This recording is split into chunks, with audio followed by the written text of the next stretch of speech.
12 मई की current affairs में आपका हार्दिक स्वागत है। आपका दिन शुभ हो। सबसे पहले गुड मॉर्निंग आप सभी को, और दिन की शुरुआत इस करंट अफेयर से करिए और पूरा दिन तरोताजा रहिए।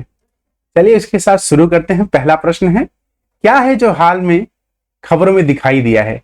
अश्व क्या है जो हाल में खबरों में दिखाई दिया है? एक व्हीकल है, या एआई टेक्नोलॉजी का कोई मॉडल है, ठीक है, या एप्लीकेशन है, या अनुप्रयोग उपग्रह है? तो ध्यान रखिए, इसका सही उत्तर है व्हीकल, एक वाहन है।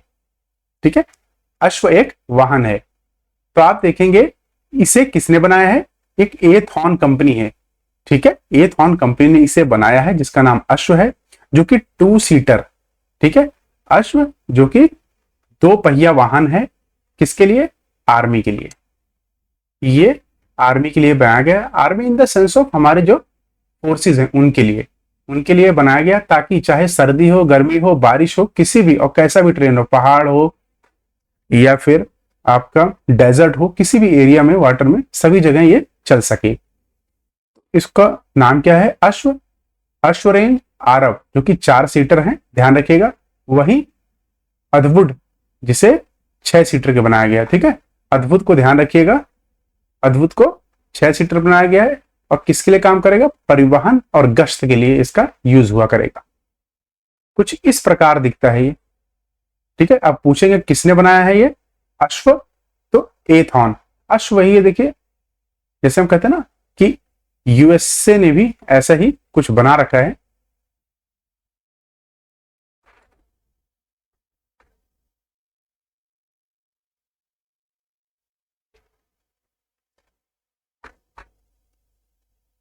जिसे ऑल टेरेन प्राइवेट लिमिटेड, जिसे एथॉन कहते हैं, उन्होंने बनाया है अश्व, जो कि ऑल टेरेन मतलब सभी टेरेन, कैसा भी, चाहे वो डेजर्ट है, चाहे माउंटेन है, चाहे वाटर है, सभी में चलने में सक्षम होगा। जिसके अंदर चार क्या है? 2 सीटर है। ध्यान रखिए, कितने? 2 पहिया वाहन है ये। उसी के साथ अश्व और आरव जो कि 4 पहिया है, जो कि कुछ इस तरह दिखती है, और 2 सीटर वाली आपको पता है मोटरसाइकिल की तरह दिखेगी ऐसे। ठीक है, तो ये बनाया है इन्होंने किसके लिए? हमारे फोर्सेस के लिए। ध्यान रखिएगा। वही अद्भुत इन्होंने बनाया अद्भुत, जो कि 6 सीटर है। जो किसके लिए यूज होगा? ये होगा परिवहन और गश्त के लिए है, हमारे बॉर्डर एरियाज में। ये ध्यान रखिएगा, बॉर्डर एरियाज में, क्योंकि अगर हमें चैन से सोना है तो बॉर्डर की निगरानी अच्छे से करनी पड़ेगी। इसी के साथ आगे बढ़ते हैं। हाल ही में किस संघ ने महिलाओं के खिलाफ हिंसा मुकाबले करने के लिए पहला कानून अपनाया है?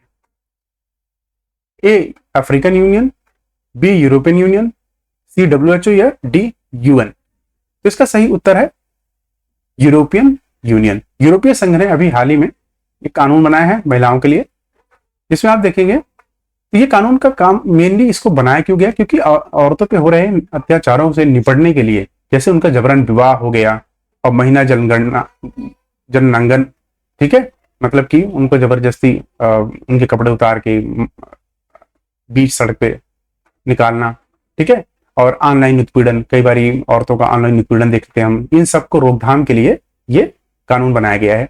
वहीं हम देख लेते हैं यूरोपीय संघ की स्थापना कब हुई थी, और ये कितने सदस्य हैं? इसमें 27 सदस्य हैं, टोटल 27 कंट्रीज हैं, जिसमें 1900 यूरो का उपयोग करते हैं। यूरो वहां की करेंसी है, ध्यान रखिएगा। जैसे हमारे यहाँ की करेंसी क्या है? INR, Indian rupees. और 8 यूरोपीय संघ, जो 8 यूरोपीय संघ है, वो यूरो का इस्तेमाल नहीं करते हैं, वो अपने देश की करेंसी यूज करते हैं, जिसमें क्रोएशिया, चेक रिपब्लिक, गणराज्य, पोलैंड, ये सब है। अच्छा, अगर कोई कहे यूरोप संघ की राजधानी क्या है, तो ब्रुसेल्स में। ध्यान रखिएगा, ब्रुसेल्स, ब्रुसेल्स जो इसकी राजधानी, वहां श्यूमन, ध्यान रखिएगा, श्यूमन, श्यूमन फोरम है, जो कि अगला ब्रुसेल्स में ही आयोजित होगा।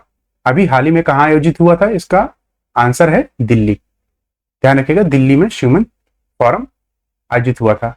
अगर मैं आपसे एक क्वेश्चन पूछूं कि बताइए मैक्सिमम और मिनिमम कंट्रीज किस कॉन्टिनेंट्स में है? मैक्सिमम कंट्रीज किस कॉन्टिनेंट में है और मिनिमम कंट्रीज किस में है? इसका सही उत्तर है अफ्रीका, और मिनिमम किस में है? इसका उत्तर आप मुझे कमेंट बॉक्स में देंगे। कुछ चीजें देखो आपको ढूंढनी पड़ेंगी, तभी काम आएगा। वही हम ये देखिए, ये यूरोपियन यूनियन के देश हैं जैसे Sweden, Finland, Poland, Germany, France, Spain, Portugal, इन सबका देखिए बुल्गारिया, रोमानिया। आप देखेंगे अफ्रीका संघ जिसे ईयू कहते हैं, जिसमें 55 सदस्य हैं, 55 कंट्रीज हैं। इसका मुख्यालय है अदीस अबाबा, जो कि इथोपिया की कैपिटल है। 9 जुलाई 2002 को ये बना था। वहीं संयुक्त राष्ट्र की स्थापना 1945 में होती है। इसका मुख्यालय है न्यूयॉर्क शहर, संयुक्त राज्य अमेरिका। महासचिव है एंटोनियो गुटरस, वर्तमान 193 सदस्य हैं। वहीं डब्ल्यूएचओ की बात करें तो 1948 में बना था। अब मुख्यालय इसका जेनेवा, स्विट्जरलैंड है, और निदेशक है टेड्रोस एडनोस घेब्रेयेसस, ध्यान रखिएगा। मैं अगले प्रश्न की तरफ चला कि हाल ही में कानून युग पुरस्कार 2024 से किसे सम्मानित किया गया है? इसका सही उत्तर है ए कार्टियर, बी मलाबार गोल्ड, सी एलबीएचएम या डी ज्वेलकास। इसका सही उत्तर है बी मालाबार गोल्ड। हाल ही में मालाबार गोल्ड को इस पद से नवाजा गया है। पूरे विश्व में इनकी रैंकिंग है 6। ये ध्यान रखिएगा, किस चीज में? ज्वेलरी में, ज्वेलरी प्रोडक्शन। अब पहली रैंकिंग किसकी, अगर मैं कहूं फर्स्ट रैंकिंग किसकी है, तो ध्यान रखिएगा एलबीएचएम की, फ्रांस की कंपनी है, इनकी है। ठीक है, कार्टियर भी बाहर की है हमारे देश के, और ज्वेलकास इंडिया की है। वहीं डिलॉयट की रिपोर्ट में इनकी रैंकिंग मालाबार की कितनी है? 19th। ये ध्यान रखिएगा, 19वीं रैंकिंग है। आप यहां देखिए कि Malabar gold diamonds world 6 largest, ठीक है, छठी ग्रुप की है। ध्यान रखिए, मैंने आपको बता दिया था इनका कौन सा आभूषण में छठा रैंक, और वैश्विक रैंकिंग में 19वां स्थान है। वही मालाबार गोल्ड का आप देखिए तो 1993 में केरल में इसकी स्थापना हुई थी, और इसके अध्यक्ष कौन है? एमपी अहमद। वही एलबीएचएम जो कि पेरिस फ्रांस की है, वो पहले नंबर पे है, फर्स्ट श्रेणी पे, ठीक है, फर्स्ट पोजीशन पे है इसकी, ये ध्यान रखना। वही आज देख लेते हैं कि वर्ल्ड में और इंडिया में रिजर्व्स, गोल्ड के रिजर्व्स, ठीक है, गोल्ड के रिजर्व्स और उसका प्रोडक्शन कहां कहां कितना होता है। ठीक है, इस पर टॉप पर कौन है, फिर सेकंड टॉप पर कौन। अगर हम इंडिया की बात करें तो सबसे ज्यादा रिजर्व्स कहां पर है? बिहार राज्य में, 45% रिजर्व्स बिहार राज्य में है। वहीं दूसरा राज्य है राजस्थान, जहां रिजर्व्स का मतलब ये खनिज यहां पाया जाता है सबसे ज्यादा, आयरन ओर, मतलब ओर की, मतलब ही इसको तैयार नहीं किया गया है, सिर्फ पाया जाता है, प्रोडक्शन नहीं है वहां पर।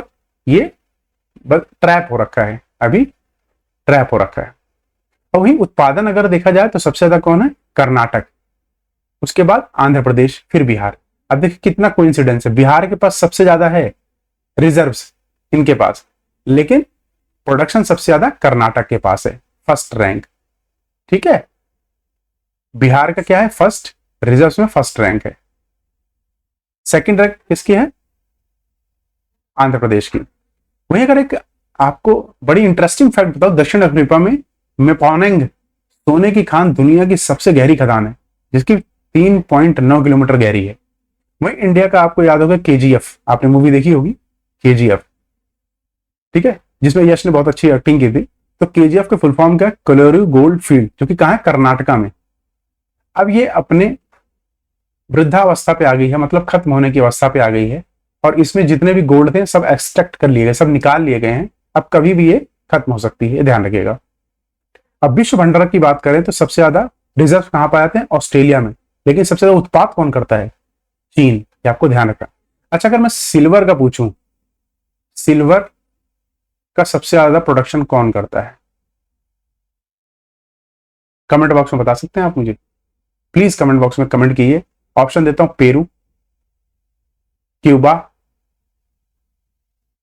इन्हीं में से आप बता दीजिए मुझे। मैं अगले प्रश्न की तरफ चलते हैं। अगला प्रश्न है 2024 भारत पर्व 2024 की मेजबानी कहां करेगा? ध्यान रखिए, भारत पर्व की मेजबानी कहां करेगा 2024 की?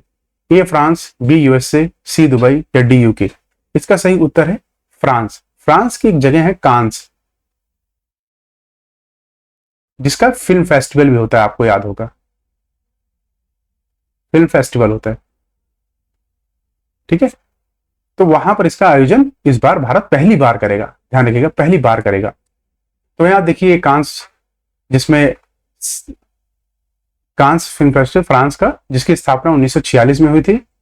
और 2023 का अगर हम पूछे कांस में जो कि पाम डियोर सबसे बड़ा, जिसे कहते हैं सबसे बड़ा प्रेस्टिजियस प्राइज है, तो किसे दिया गया था? वो दिया गया था एनाटॉमी ऑफ फॉल को। ध्यान रखिए, एनाटॉमी ऑफ फॉल।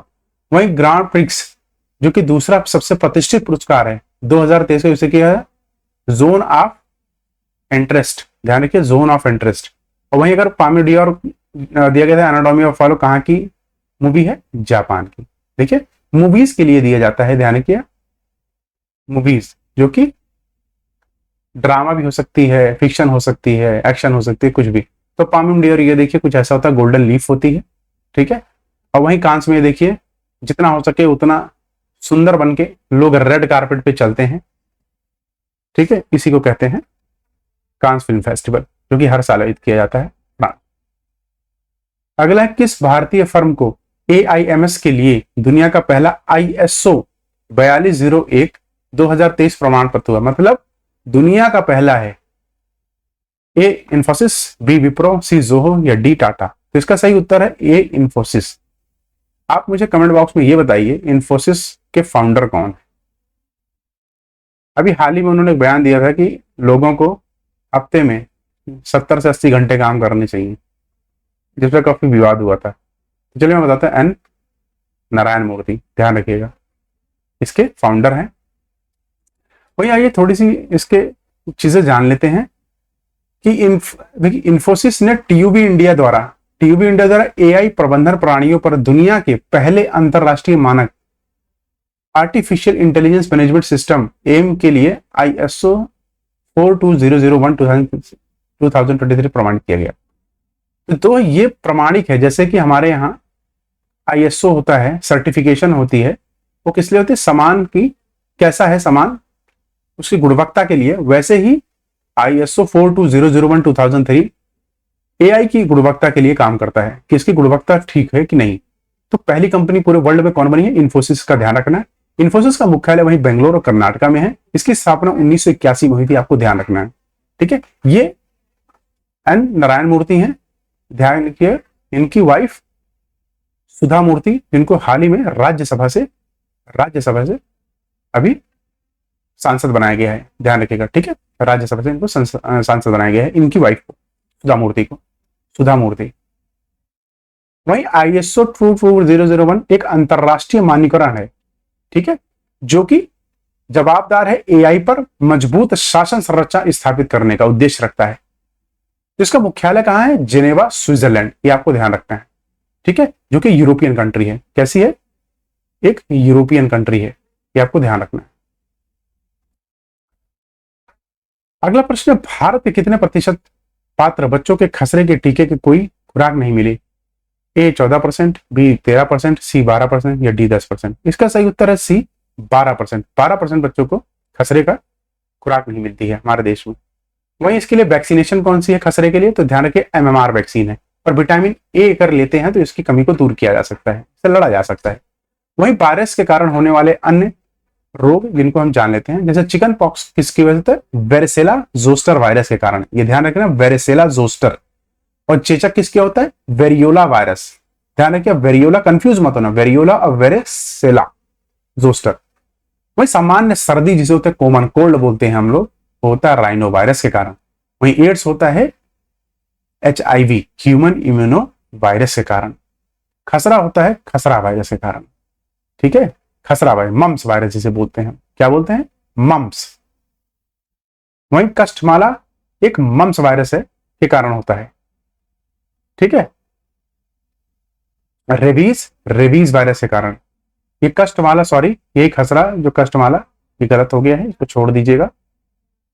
जी हाँ, यहीं पे मैंने बता दिया आपको, नहीं तो अगली वीडियो बनानी बताते पड़ता मुझे। तो मैं रेबीज किसके होता है? ध्यान रखिए, रेबीज वायरस के कारण होता है, ठीक है, जिसको बंदर और आपके कुत्ता बिल्ली काटते हैं, इनकी वजह से होता है। वहीं डेंगू बुखार होता है डेंगू वायरस के कारण।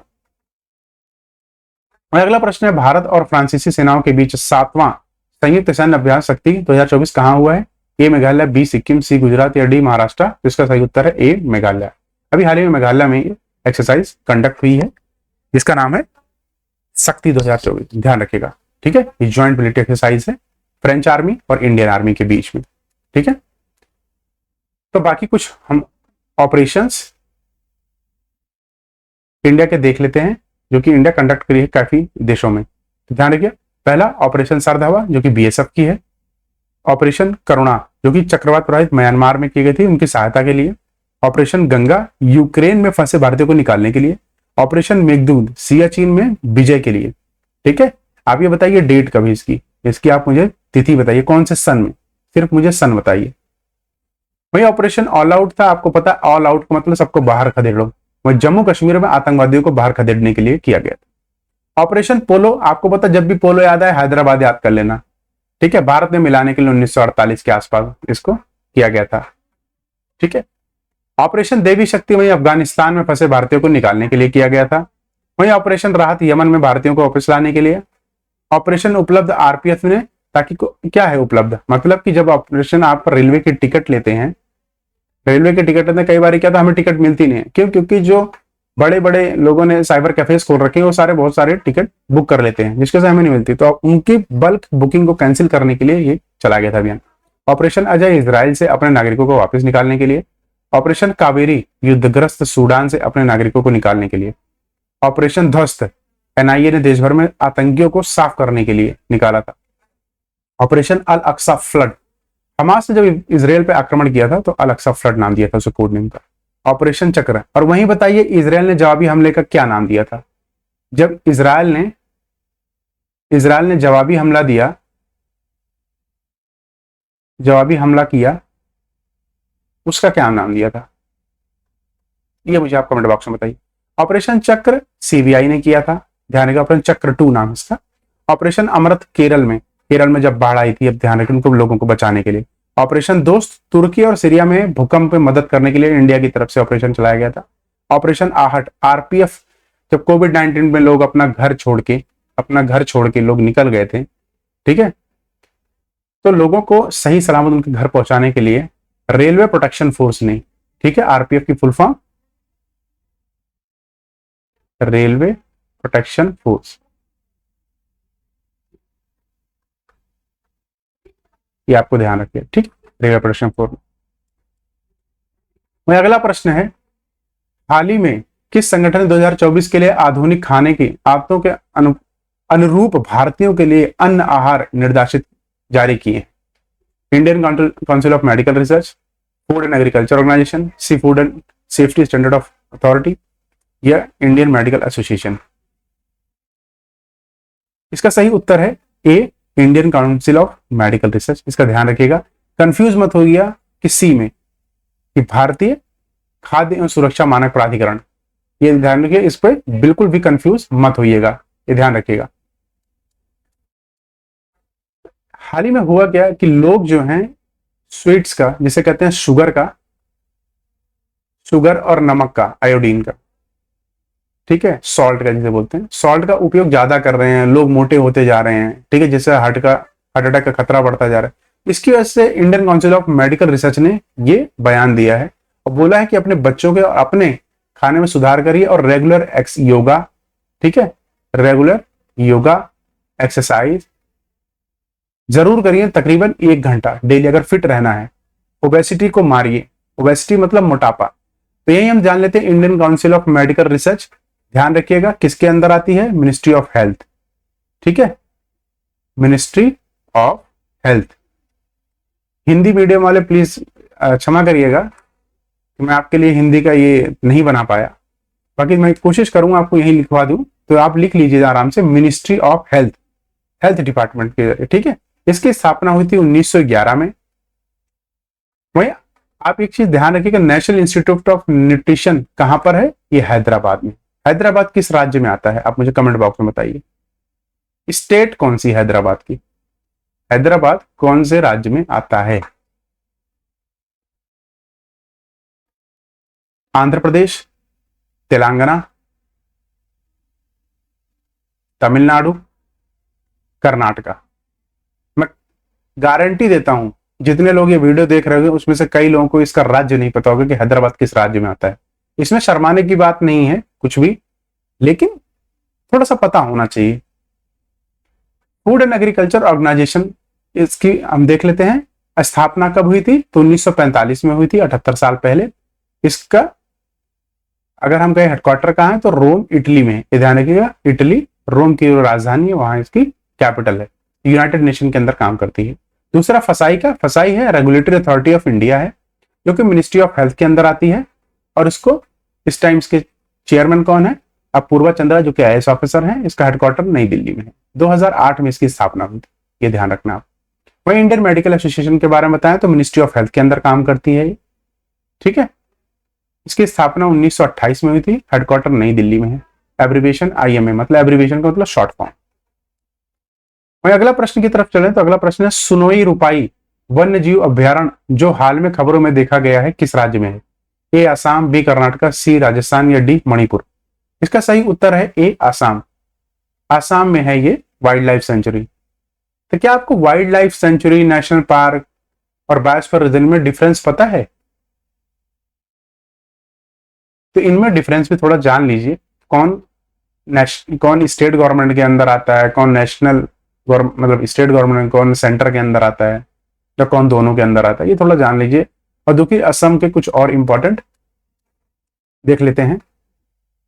सबसे पहले वाइल्ड लाइफ सेंचुरीज क्या होती हैं? ये वह एरिया है जो कि फ्री फ्रॉम डिस्टर्बेंस, इनके अंदर किसी की आवाजाही कम होती है, ह्यूमन एक्टिविटीज को इसमें रोक दिया जाता है, और उनकी कंजर्वेशन के लिए जो पेड़ पौधे हैं, यहाँ पर जानवर हैं, उनकी कंजर्वेशन और प्रोटेक्शन के लिए वाइल्ड लाइफ पर ध्यान रखना, जानवरों के लिए उनकी कंजर्वेशन के लिए ध्यान दिया जाता है इस पे। और इसको किसके अंदर आता है? इसका जुरिडिक्शन आता है राज्य सरकार में, ध्यान रखिए, राज्य सरकार के अंदर आता है। एग्जाम्पल है मधुमलाई वाइल्ड लाइफ सेंचुरी। और मुझे वाइल्ड लाइफ सेंचुरी आप बताइए आसाम की।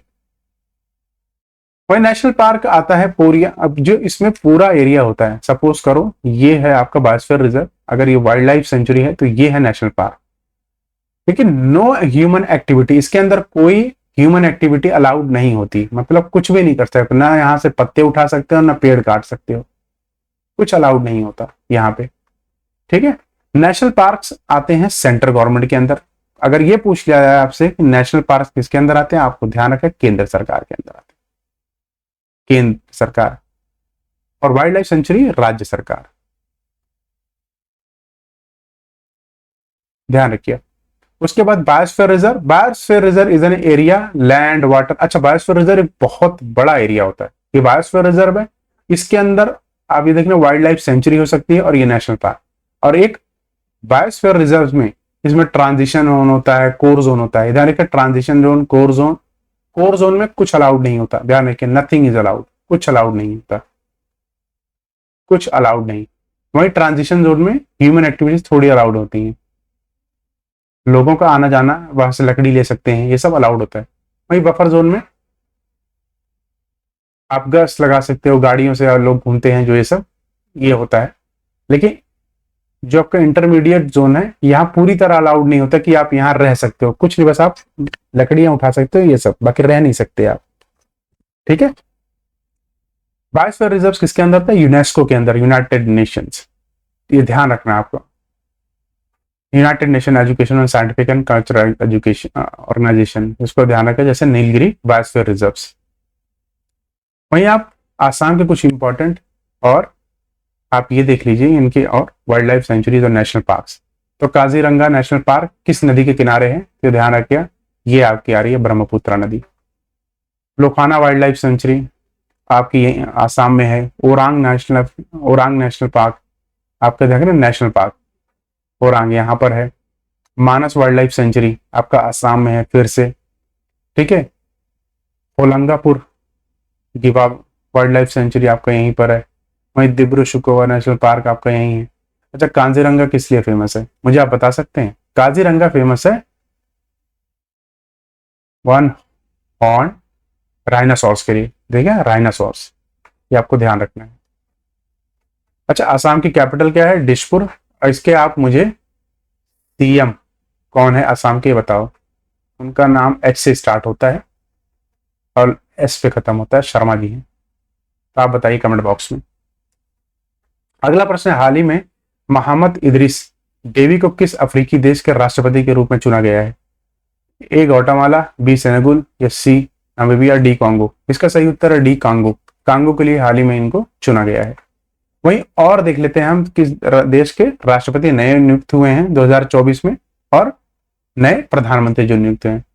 तो तमसक सुल्को जो कि हंगरी के हैं, आसिफ अली जरदारी पाकिस्तान के हैं, व्लादिमीर पुतिन रशिया के, अभी मैंने आपको बताया था, नंगोलो मुम्बासा नामीबिया के हैं, न्याविक बुकेमा एल साल्वाडोर के हैं, जज नवाब सलाम लेबनान के अभी नियुक्त हुए हैं। 2024 की नियुक्तियां बता रहा हूं, रिसेंटली अभी जो हाल ही फिलहाल में हुई हैं जनवरी से लेके मई तक। अलेक्जेंडर स्तूप जो कि फिनलैंड के भी रिसेंटली राष्ट्रपति नियुक्त हुए हैं। बेसेजोर डोमाए फाये ये नए राष्ट्रपति हैं सेनेगल के। फेलिक्स सिसेस्किडी ये डेमोक्रेटिक रिपब्लिक ऑफ कॉन्गो, जिनका भी हमने ना क्वेश्चंस पूछा था, ये ध्यान रखना, यहाँ के राष्ट्रपति हैं। लाई चांगती ये पूछ लिया था कई बार, ताइवान के Republic of China. Republic of China क्या क्यों लिखा गया है ये मुझे कमेंट बॉक्स में बताओ यार।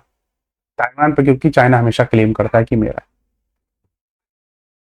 तो वन चाइना प्रिंसिपल और वन चाइना पॉलिसी ये ध्यान रखिए क्या है। टू चाइना प्रिंसिपल और वन चाइना पॉलिसी बताइए मुझे। वही नए प्राइम मिनिस्टर के रूप में देखिए कुवैत के प्राइम मिनिस्टर शेख मोहम्मद शबाब अल सलीम अल साबाह को नियुक्त किया गया है। वहीं सक्सेस मासरा को चाद का, वहीं शेख हसीना जी को बांग्लादेश का, गैब्रियल एटल को फ्रांस का, शेरिंग तोगबे को भूटान का, अहमद अबाद बिन मुबारक को यमन का, उर्जाज बेक्टेसी को कजाकिस्तान का, फेटेली लियो को तेवालू को प्राइम मिनिस्टर नियुक्त किया गया। शहबाज शरीफ ध्यान रखिए पाकिस्तान का, पड़ोसी देश बम मारते हैं। लुइस मॉन्टेनेग्रो पोर्चुगल का, नाम भी देखिए मॉन्टेनेग्रो, किसी कैपिटल है मॉन्टेनेग्रो। साइमन हैरिस आयरलैंड के। इसी के साथ मैं आप सबका धन्यवाद देता हूं जो इस चैनल पे आए, और प्लीज चैनल को सब्सक्राइब जरूर करिए और मुझे बताइए वीडियो में क्या चेंजेस लाने हैं, अब क्या कमी है, ताकि मैं उनको सुधार सकूं। आपका दिन शुभ हो, धन्यवाद।